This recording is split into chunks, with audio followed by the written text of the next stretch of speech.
O amor, o elo da perfeição. André Donck, capítulo 2. Tema desta semana, o Ministério da Reconciliação. Meta de hoje, leitura das páginas 25 a 27. O Santo Lugar.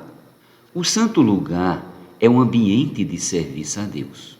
Os que já passaram pela experiência da regeneração, isto é, pelo átrio, agora precisa adentrar o tabernáculo e servir ao Senhor.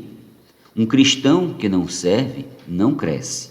Daí a importância de servir. Malaquias capítulo 3, versículos do 17 ao 18. Nesse ambiente encontramos a mesa dos pães da presença, o candelabro e mais ao fundo o altar de incenso. Êxodo capítulo 26, versículo 35 e capítulo 30, versículo 6. Nessa parte do tabernáculo, apenas os sacerdotes podiam entrar. Eles eram responsáveis pela troca diária dos pães da proposição. Êxodo capítulo 25, versículo 30. Também com a espevitadeira de ouro cortava o pavio das lâmpadas do candelabro para que seu brilho fosse o mais intenso possível.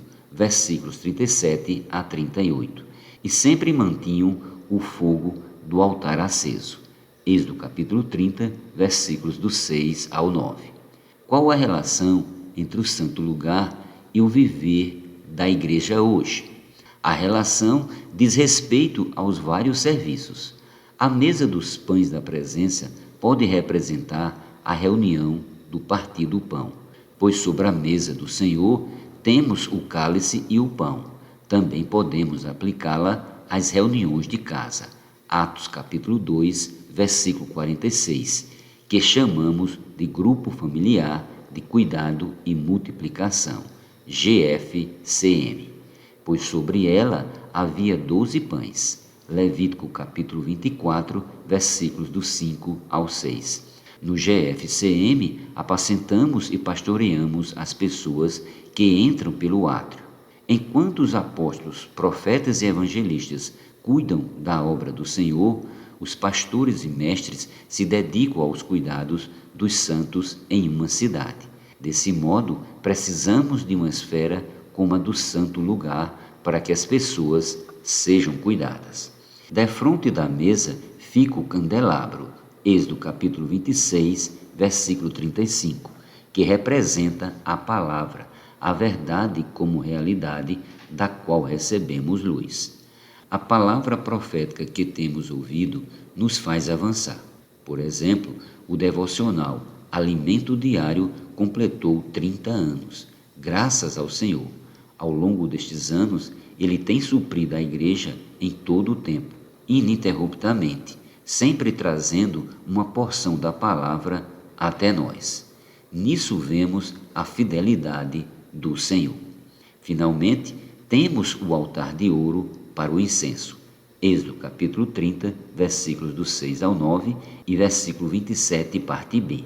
Em nossos dias, ele representa as orações sobre os quais Cristo como incenso é queimado.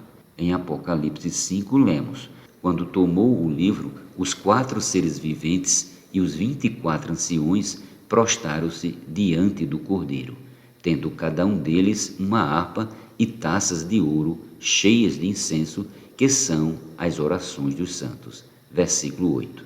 Nesse versículo, vemos que as taças de ouro referem-se às orações dos santos, e Cristo é o incenso. Quando a igreja se reúne para orar, deve dizer: venha teu reino, expande teu reino aqui na terra. Amém.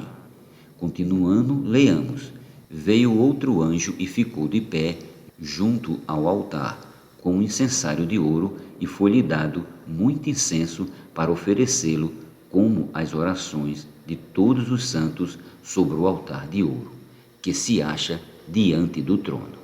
Apocalipse 8:3. Nesse versículo percebemos que nossas orações precisam ser acrescidas de incenso.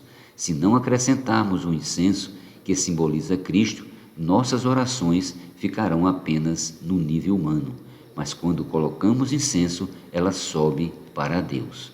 Salmo 141, versículo 2. Quando oramos, devemos ter a certeza de que Cristo é o incenso. Nossas orações têm de ser no Espírito. Efésios 6,18. Não podem ser levianas. A oração, por um lado, não deve ser tão rápida como alguém que está com fome e balbucia curtas palavras a fim de comer, nem muito longa que vai de Gênesis a Apocalipse. O mais importante é ter Cristo como incenso em nossas orações para que elas subam a Deus. Como se trata de incenso aromático, Deus pode sentir o aroma. Quando isso acontece, ele fica grato, apaziguado e nos ouve.